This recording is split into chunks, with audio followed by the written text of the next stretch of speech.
Olá, queridos alunos, sejam bem-vindos a mais uma aula de Laboratório de Programação para as turmas de Ciência da Computação e Matemática Computacional.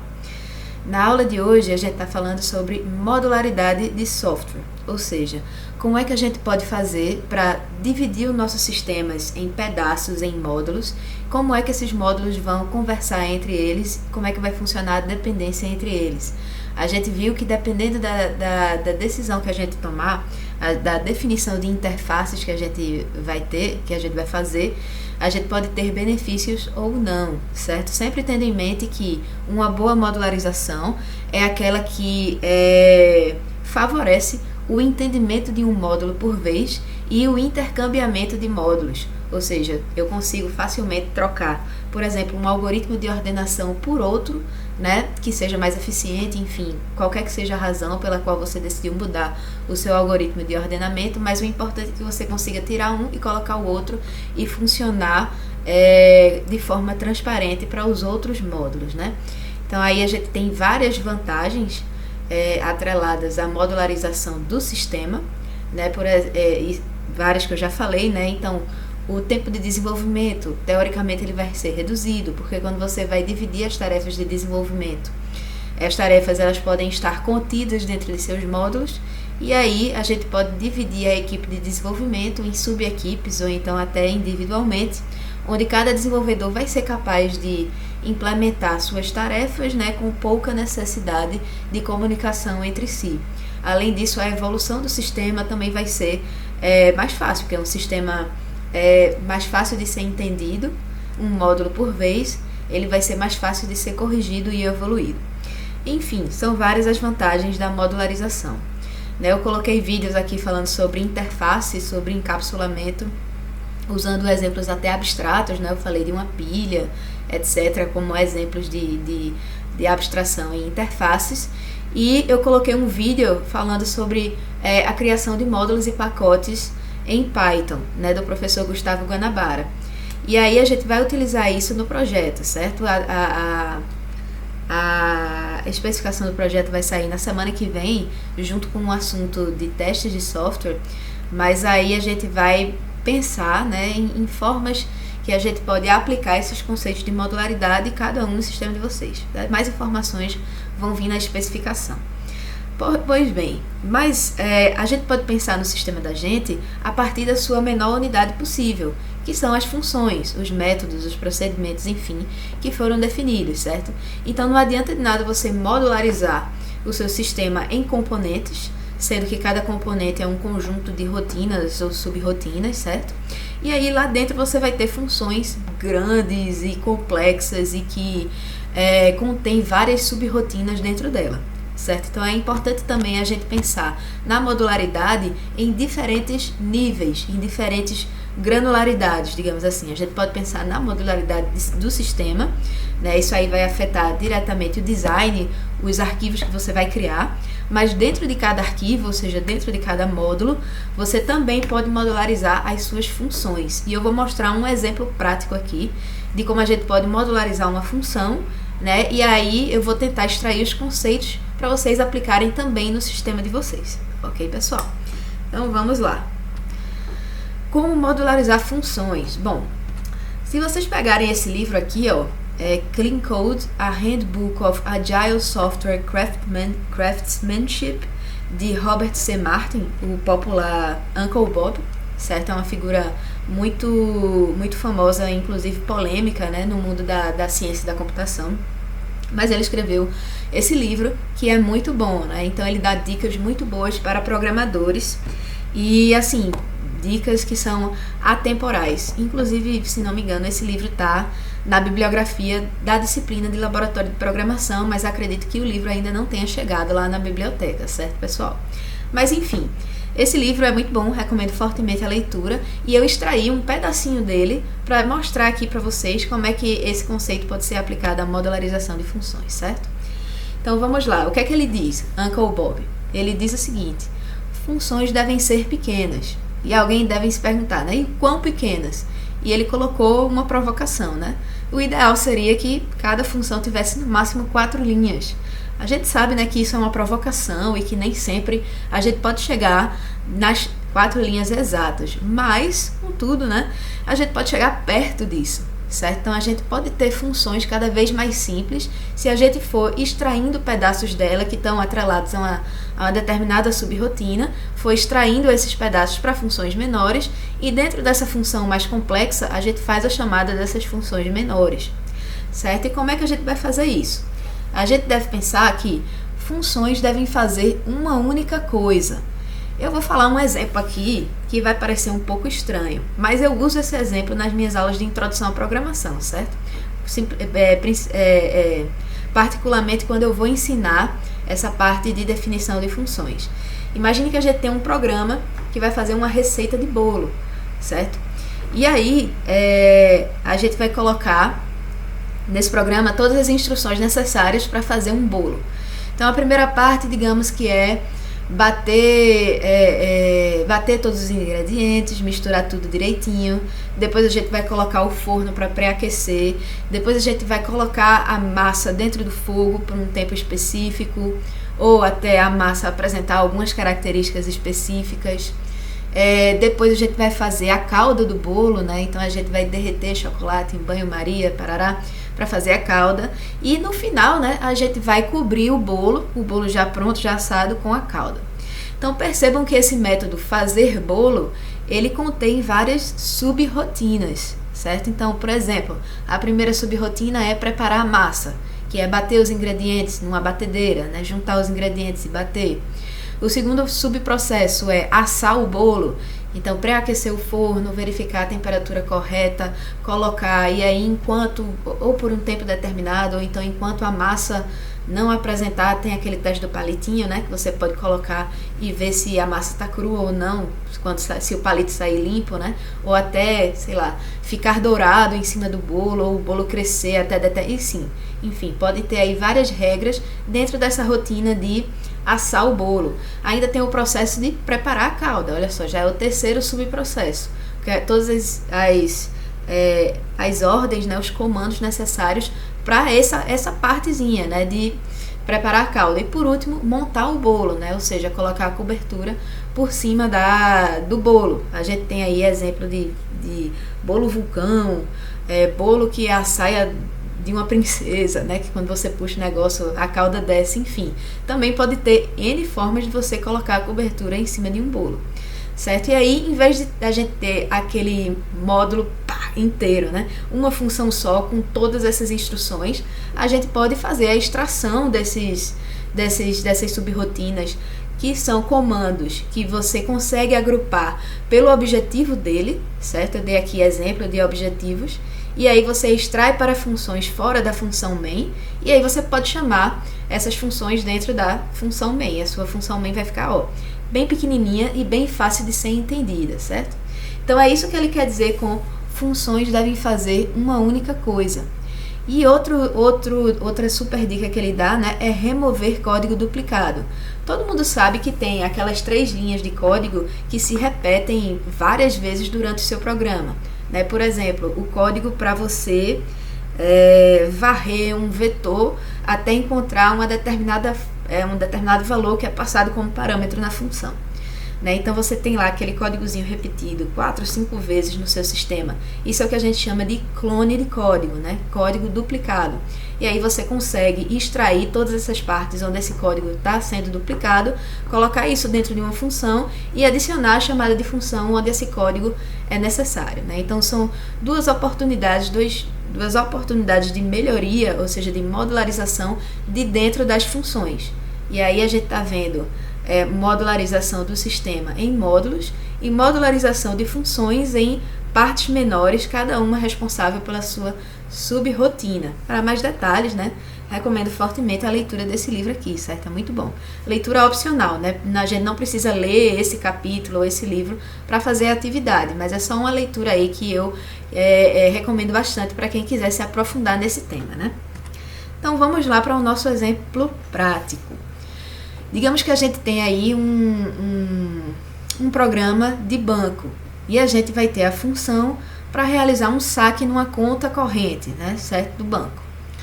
E aí, olha só, eu vou ter aqui 12 linhas. Essa função aqui nem é um exemplo tão bom porque ela é uma função razoavelmente simples de ser entendida. Mas eu quis trazer uma coisa simples para mostrar para vocês que até uma coisa simples pode ser melhorada, certo? Substancialmente.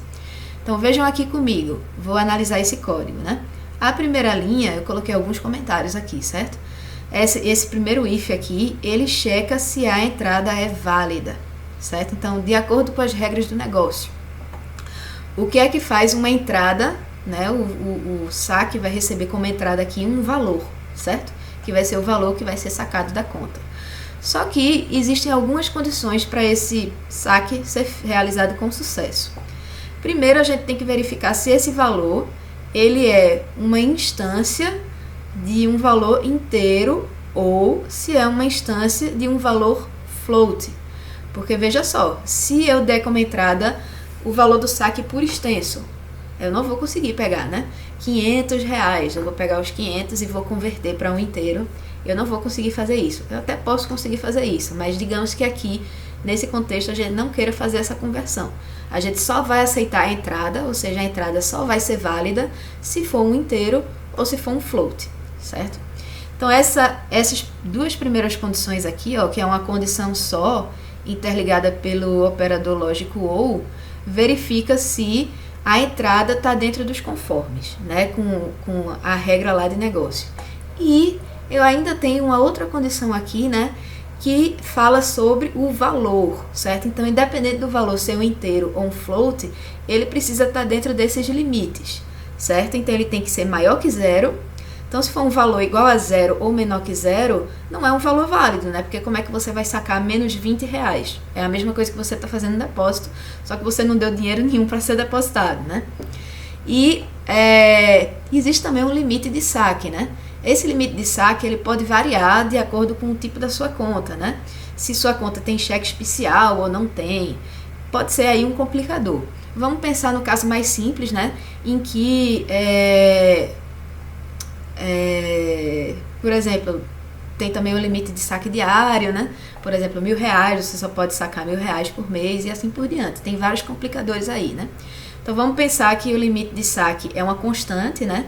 Que foi definida em algum outro lugar e eu estou chamando ela aqui, né? Então, de forma que isso aí já é um recurso interessante, né? Porque se eu colocasse o valor literal aqui, né, R$1.000, aí se esse valor aumentasse ou diminuísse, eu ia ter que ir em cada um dos lugares que esse limite de saque está sendo utilizado no código e trocar pelo novo valor, né? Dessa forma, definindo a constante, se esse limite de saque for alterado, eu só preciso mudar lá onde ele está sendo definido, né?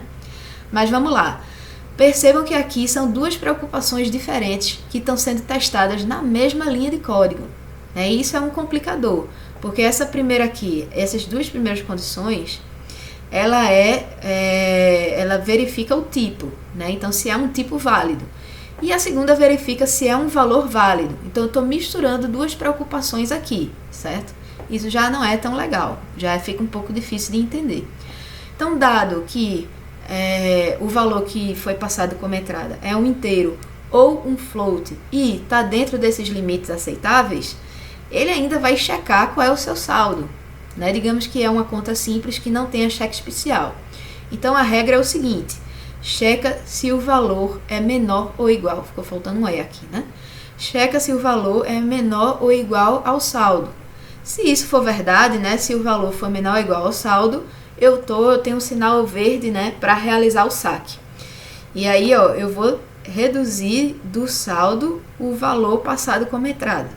E aí vou imprimir saque realizado com sucesso. Caso contrário, né, eu vou imprimir uma mensagem de erro, porque olha só, você não possui saldo para realizar o saque nesse valor. E vou, mostrar o saldo. Aliás, né, esse aqui mostra saldo, ele deveria estar... é isso mesmo, né? Ele está sendo impresso independente do if-else, né? Então, tanto quando eu faço o saque e quando eu não faço o saque, eu vou mostrar o saldo depois disso, né? Depois desse cálculo. Então, ele vai imprimir lá o saldo. Se você não conseguiu fazer o saque, vai ser o mesmo valor do saldo anterior. Se você conseguiu realizar o saque, vai ser o saldo novo, né? E aqui, ó, já vai ter um else que não tem nada a ver com essa logística aqui, né? que é o entrada inválida. Como é que a gente pode melhorar? A gente consegue extrair aqui, ó, pelo menos duas subfunções, duas subrotinas. A primeira é a checagem de ser um valor válido e a segunda é a checagem de ser um valor dentro dos limites aceitáveis, né? Olha só, eu defini duas funções aqui, duas funções pequenas, né, de 6 linhas. Essa função aqui, entrada válida, ela recebe um valor e ela vai retornar verdadeiro ou falso, dependendo do resultado da computação dela, né? Se o valor for um inteiro ou um float, ela vai retornar verdadeiro. Se não, ele já vai imprimir o erro, né? Já vai ter aqui uma mensagem de erro, dizendo entrada inválida, e vai retornar falso, certo? Essa é a primeira função, entrada inválida. E a segunda é o saque válido. Essa aqui vai verificar, né? Já vai fazer duas verificações em uma. Ele vai receber o valor como entrada, verifica as 3 condições necessárias para realizar o saque, né? Então, se o valor for maior que 0 e o valor for menor ou igual ao limite do saque e o valor for menor ou igual que o saldo, certo? Que self.saldo. Se todas essas 3 condições forem válidas, isso quer dizer que eu posso ir em frente, olha, retorna verdadeiro. Caso contrário, eu vou dar o erro de valor inválido para o saque, certo? E vou retornar falso. E como é que vai ficar a nossa função original? Olha que beleza, vai ficar bem pequenininha, né? Ela continua se chamando saque, recebe o valor como parâmetro, e aí verifica, ó, se é uma entrada válida e o valor é um valor para um saque válido, eu realizo o saque, né? E aí eu imprimo saque realizado com sucesso e eu vou mostrar o saldo. Na verdade, esse saldo aqui, né, deveria estar alinhado com o if, porque ele vai ser impresso independente se der certo ou não, né? Então tá com esse errinho aqui, né? O mostra saldo, ele é mostrado independentemente se você conseguiu ou não realizar aquele saque. Mas o importante aqui, né, é ver como a gente conseguiu tornar essa função mais simples, né? E a segunda sugestão, né, do Robert C. Martin é extrair as partes de código duplicado. Existem ferramentas de qualidade de software que eles rodam no seu código fonte, e ele consegue identificar esses clones. E aí ele vai mostrar, ó, essa partezinha aqui do código está repetida N vezes. E aí você vai ter essa ferramenta que vai lhe ajudar a fazer uma tomada de decisão. Se é um código que é um pouquinho complexo e vale a pena ser extraído para uma função, para melhorar o seu código, ou se é um código de 1 ou 2 linhas que vai. Eu acho razoável ter um código duplicado desse nível, certo? Então, tudo aí, essas ferramentas de detecção de clones, elas auxiliam na sua tomada de decisão, né? E aí é muito interessante, eu posso até passar alguma ferramenta em Python, caso vocês queiram rodar no sistema de vocês, certo? Mas assim, o exemplo que eu queria mostrar, né? Acabei fugindo um pouco ao tema. Esse pedaço de código aqui, ó, é uma instância, isso aqui pode estar repetido em vários lugares do seu código, né? A verificação. E aí o que eu fiz foi a mesma coisa que eu fiz no anterior, né? Aqui eu estou fazendo a mesma coisa, mas por um motivo diferente. Aqui eu estou fazendo porque ele está se repetindo várias vezes no código. Então está no código do depósito, no código do saque, no código do Pix. Enfim, em todos esses métodos tem essa mesma linha de código, né? E aí eu observei isso, que esse código está se repetindo em diferentes partes, e aí eu vou remover esse pedaço de código, vou extrair ele para dentro de uma função chamada entrada válida e vou chamar essa função no lugar desse código todo aqui, né? E aí, como resultado, você vai ter uma menor duplicação de código, o seu código vai ser mais limpo, mais fácil de ser lido, mais fácil de ser entendido e também mais eficiente. Ok, pessoal? Então, em resumo, são esses dois conceitos que você tem que ter em mente na hora de definir uma função. Essa função está fazendo mais de uma tarefa? Se ela está, provavelmente você consegue extrair partes dela e fazer outras funções. Depois, olhando o código todo de uma forma transversal, eu consigo enxergar pequenos pedaços de rotinas que são repetidos em várias funções. Também é uma oportunidade de eu extrair para uma função separada de repente em até um outro módulo, né, que forneça utilidades para os demais módulos, e aí eu consiga chamar essa função reduzindo a quantidade de código duplicado. Ok, pessoal? Então era isso. Espero que vocês tenham gostado. E um abraço e até a próxima aula.